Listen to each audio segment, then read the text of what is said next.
Hey guys, LevelCap here, and today in gaming, Ubisoft revealed a brand new FPS title, EA gave us a brief look at Skate 4, DirectStorage is coming to Windows 10 after all, and much more.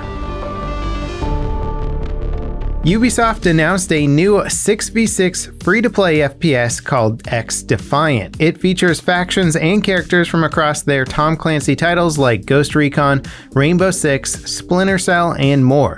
Each faction offers unique playstyles, traits, abilities, ultimates, and weapons. It'll have multiple competitive modes like Domination and Escort. A technical test will be available for PC players on August 5th. More playtests will happen later in the year that cover the other platforms. XDefiant doesn't yet have a firm launch date. Of course, the real question is, well, who asked for this game? Fans of Ubisoft's classic Tom Clancy titles like Splinter Cell and Ghost Recon are practically on their knees begging for new entries that stay true to the legacy. Instead, gamers are getting a Call of Duty clone with hero shooter abilities and goofy art style. It would be one thing if the game looked original or unique somehow, but if you took away the branding, I'm sure a lot of people would mistake it for Call of Duty DLC or something.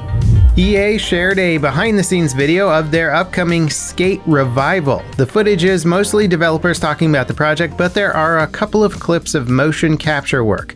It's great to see that they're actually working on the game, but don't expect a gameplay trailer anytime soon.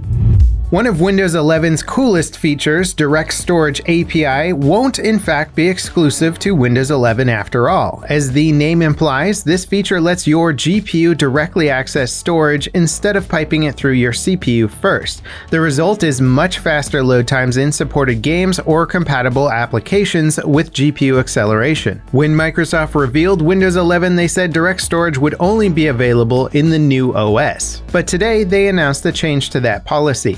Windows 11 users will get a complete feature set of DirectStorage thanks to improvements at the OS level. Windows 10 users will get a legacy mode that offers similar performance but not the full pedal-to-the-metal experience. And as for why any of this matters, well, DirectStorage is the reason that the Xbox Series consoles have features like quick resume and fast load. Sony implemented a similar storage API on the PlayStation 5. This is the future of data access for games on PC. We expect to see some insane loading speed improvements with DirectStorage enabled. The only catch is that, well, you need storage fast enough to take advantage of this new API. That means you'll need games installed on an NVMe SSD. PCIe Gen 4 SSDs are also preferred over Gen 3. Apex Legends Season 10 launches on August 3rd. It's called Emergence and comes with an updated version of the World's Edge map, a new weapon called the Rampage LMG, ranked arenas, a new battle pass, and a new legend named Seer. The full reveal trailer will debut during EA Play Live on Thursday. Leaked images confirm Seer will have micro-drones of some sort that give him an advantage. The teaser trailer for that season is pretty ambiguous about what his abilities actually are. The weekend has not been kind to Call of Duty Warzone. Hot off the game's mid-season update and a new ban wave, players have discovered a litany of bugs, glitches, exploits, and balance issues. On top of that, new cheats seem to enable God mode. The invisibility glitch is back for the third time. A clip shared on Reddit shows a player getting killed by an enemy standing right in front of them, but their character model is totally invisible. It's unclear if this glitch has something to do with the specific cosmetics that the enemy had equipped, or if it's yet another vehicle-related exploit. Another clip shared on Reddit potentially shows a cheater using a God mode hack. This might be related to the invisibility glitch. In the past, invisible players were also immune to the damage, but the enemy player is visible in this particular clip, which suggests a hack or other exploit. Players have also discovered that the Royal and the Cross 4X weapon optic dramatically reduces recoil on the C58 assault rifle. Attachment bugs like this have happened in the past, and we expect a pretty quick fix from Raven. Overall, the mid-season update has been, well, a disaster for Warzone. Valve's new Steam Deck pre-orders are selling way faster than expected. Valve announced their portable gaming PC last week and expected to start shipping units out in December, but reservations are now showing ship dates as far off as Q3 2022. Some users are even being told that their reservation might not even get fulfilled. Data miners figured out that Valve sold at least 100,000 Steam Deck reservations on day one, and that number is likely way higher now. However, the reservations were only $5 $50 to reserve your seat. The Steam Deck itself starts at $400 and goes up from there. And even so, successful reservations are being sold now on eBay for over $1,000, and well, they seem to actually be selling just fine.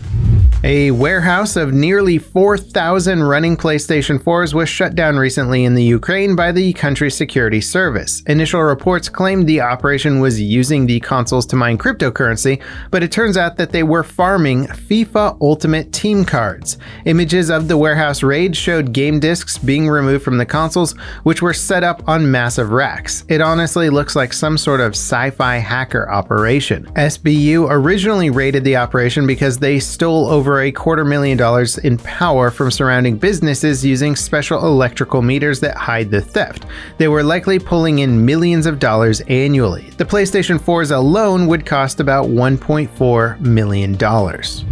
Tencent are buying Sackboy developer Sumo for $1.3 billion.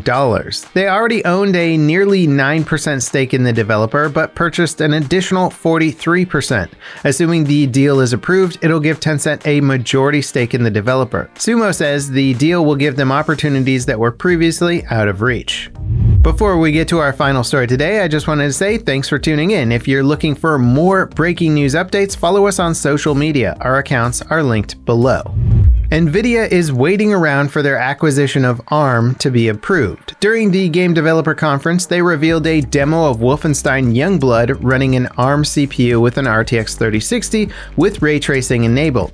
This was a huge step forward for both ARM and gaming tech in general. Outside of traditional desktop PCs, ARM is the most ubiquitous CPU platform around. Apple recently switched all of their devices, including their desktops and laptops, over to custom ARM processors. And getting RTX working on an ARM CPU while running Linux opens the floodgates for premium gaming technologies and experiences on open source software and hardware. We could see RTX-enabled mobile games in the very near future thanks to this sort of demo. And the really crazy part is that Youngblood doesn't even have a native Linux version, let alone an ARM port. Nvidia did the heavy lifting of getting the game running on out-of-spec hardware and software.